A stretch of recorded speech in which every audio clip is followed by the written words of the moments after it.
Hello and welcome to In a Spiritual Sense, where we discuss all things spiritual.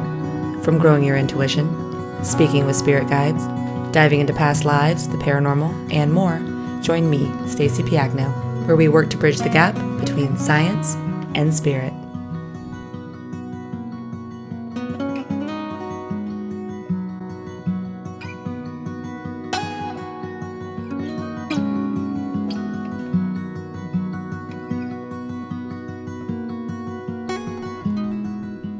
Hello and welcome back to another episode of In a Spiritual Sense. I'm your host, Stacey Piagno, and I hope everybody had a wonderful week. You know, with all the talk about dimension and the importance of perspective, I had a really beautiful moment the other day where I was standing in the kitchen and I was looking outside at this huge magnolia tree across the street. And the flowers just started to bloom, and I was admiring how beautiful they all were. And then I started looking up at the very top and I thought, wow, I wonder what it would feel like to be the flower at the very tip top of the tree, just high as can be. And then I started looking at all the other flowers and I was thinking, well, you know, they're all pretty much exactly the same. And even though they all grow at different heights and at different times, they're all just as beautiful as each other, no matter where they're growing on the tree. I mean, the one at the very top is no different than the one far in the back that nobody can see. And if you can tell where I'm going with this, it reminds me a lot about us. You know, we're all born into different lives and we come into different levels of society. And some of us may have more support than others and a head start over others, but it doesn't mean we can't still be just as beautiful as any other flower on the tree. And the level that you're born into doesn't mean you can't grow to succeed just as much as any other flower on the tree. Quite frankly, it doesn't matter how high up on the tree you are or how high up in society you are. You can be just as broken or just as full, no matter your place. And although sometimes it does suit us to move environments, at other times our brokenness or our fullness doesn't have to stem from our societal position in this life, because we are all consciousness. And although we may all have different opportunities for growth, I can promise you we will all have opportunities to grow. And if the point of our consciousness is to grow, and we waste our energy on my opportunities versus your opportunities, then aren't we just depleting the energy that we do have? So, I don't know, just some food for thought that my dear friend the magnolia tree across the street shared with me. And now to get into today's topic. Today we're going to be expanding on last week's episode of the first dimension, unity, oneness. So if you have not seen last week's episode, I would recommend going to listen to it because it gives a much needed foundation in terms of the creation of the universe and how we all evolved from unity itself, from one central point. And with that, today we are going to take this foundation and discuss the process of how our universe continued to multiply itself and expand. And one of my favorite examples for this concept that you heard me talk about last week was the idea of how a tree starts from a single seed and continues to branch off into more and more versions of itself, or more and more perspectives. We also discussed how this is pretty much a natural occurrence with anything that grows. It all starts from one central point and it continues to expand. So today I will be continuing with the teachings of Matheus de Stefano as we move to the first moment of expansion. The moment after our center consciousness first had the initial thought of what all can I become? The moment this spot split into two and created the power of duality, the power of positive and negative, the power of our purpose and our mission, the masculine and the feminine. And this is one of my favorite topics because for a while now, I've constantly been drawn to the idea of duality and how we need one to have the other. And we've talked about how the point is not to get rid of the bad or one side of this, but perhaps change what we view as bad, to find harmony in the middle, to live in balance, right? Because energy will never be destroyed, only changed. So if we change our perspective, we change the energy. And honestly, using the terms good and bad isn't even the most accurate name. Stefano even mentions this when he says, quote, "It is not that these two energies are good and bad, but instead positive and negative," unquote. So they both give off different charges and they offer different experiences, as we've talked about. So today will be all about the power of duality, as we as a unified consciousness first split into two. And as I mentioned last week, Stefano's teachings reinforce the idea of how we need different perspectives to expand and understand the full truth.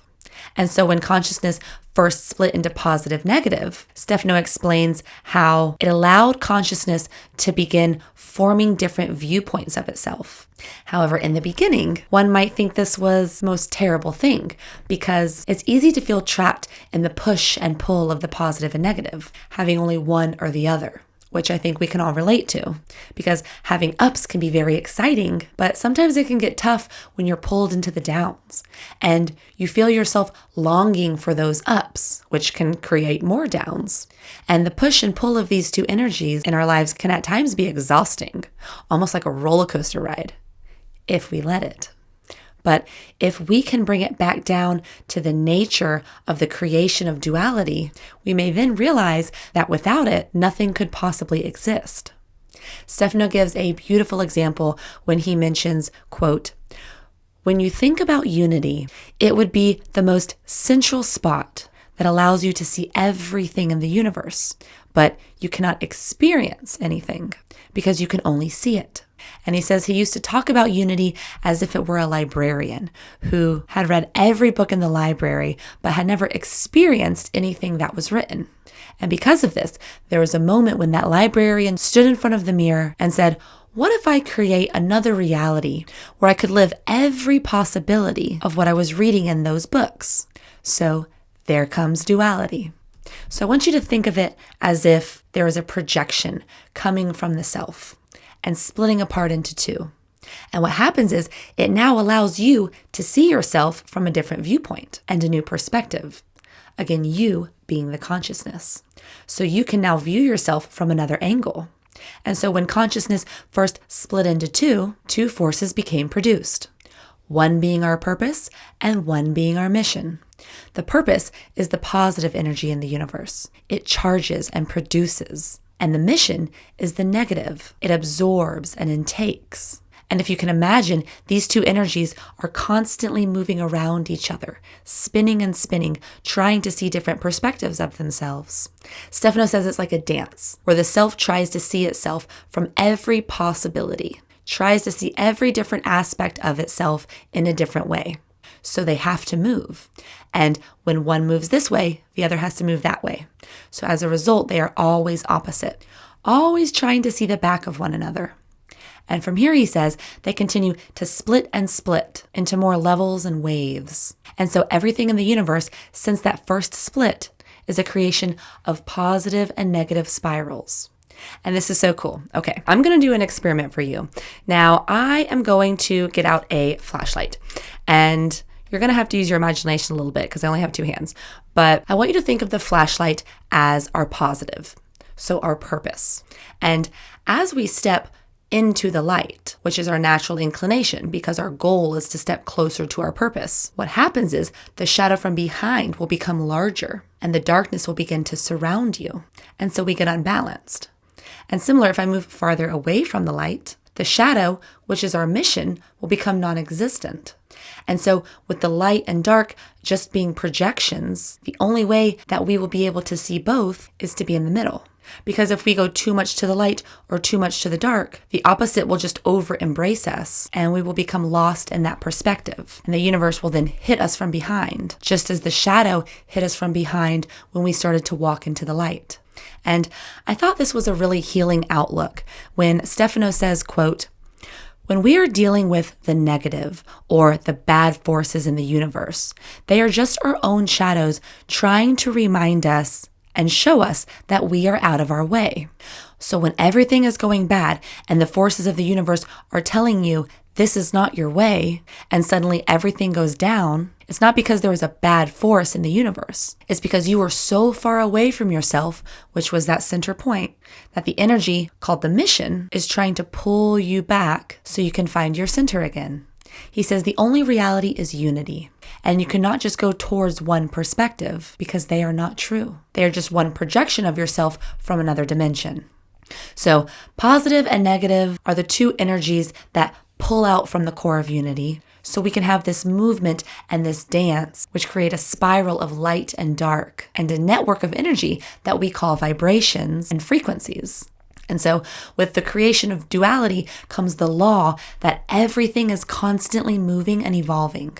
Nothing is stable because everything is constantly spinning around itself, creating more and more of itself. And as many have heard, the only constant in the universe is that everything is unconstant. It's always transforming.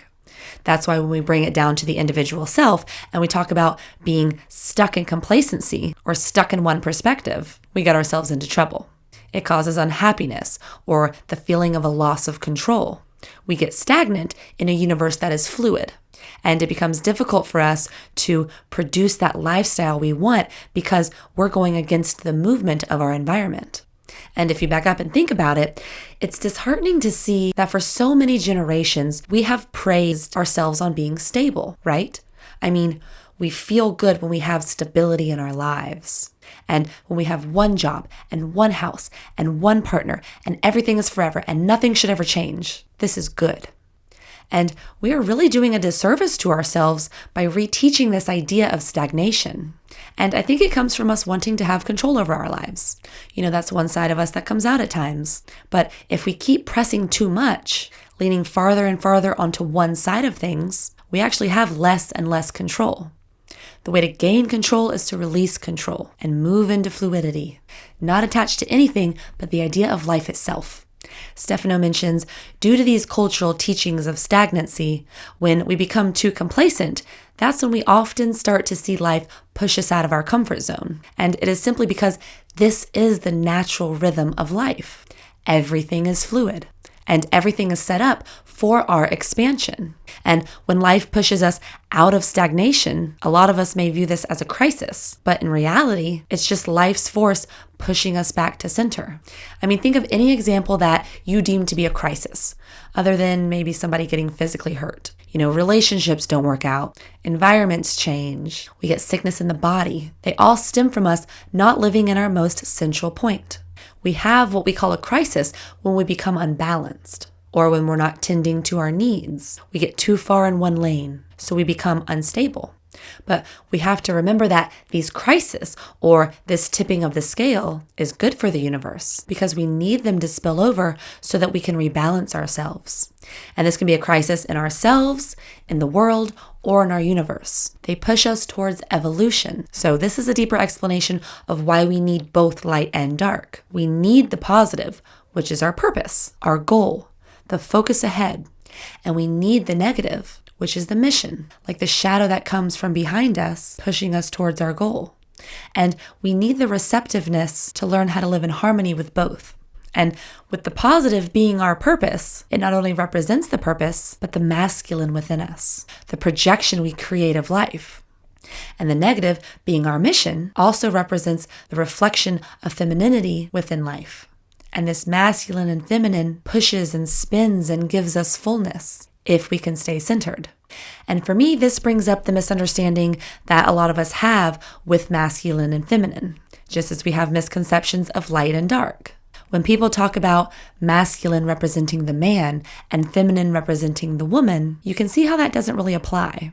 I mean, I think it does have threads connected to our survival days because history books teach us that men have to be the protectors and the hunters. And we see how in certain cultures, men became the projectors and the doers, and they took the role of masculine energy.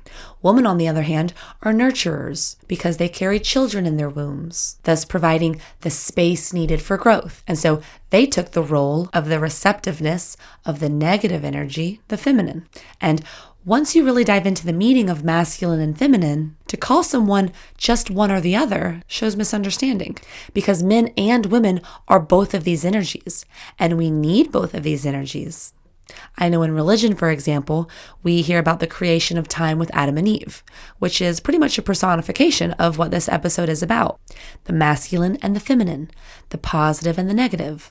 But again, this is not supposed to be something that is good and bad, or male and female. And I think for some it has evolved into that. The man represents the dominance, and this is good. The women represent temptation and sexuality, and this is bad. A few weeks ago, we talked about how society teaches us that expressing our emotions is bad. It's soft. And I don't know, maybe I'm ignorant to say this, but some of the teachings that we grew up with are extremely stuck in just one perspective without the capacity to understand different truths of what is. And what I often see, and what I have often been through personally, is that when we over-personify ideas, it can cause us to sometimes get stuck in a lane, which again creates stagnation, therefore an imbalance. And I think there are so many different personifications or teachings of positive, negative, that we have begun to take it too literal, and we get a little lost in it. It's like the idea of heaven and hell. Heaven is positive and hell is negative. It teaches us we don't want to be a negative because it's bad, and we have to get to heaven because it's positive and it's good. And so on one hand, this is misinforming us that things are either good or bad, and we only want good and we don't want bad. It's like when we compare light and dark as being good or bad. Stefano actually talks about this, and he says that back when we were trying to survive, we thought darkness was bad because animals were trying to kill us or people could attack us. And we thought light was good because we were able to see and defend ourselves. And so when we began to think that we only have just this one life for survival, and then we created this idea of heaven, we pushed the idea that since heaven was light, it was good.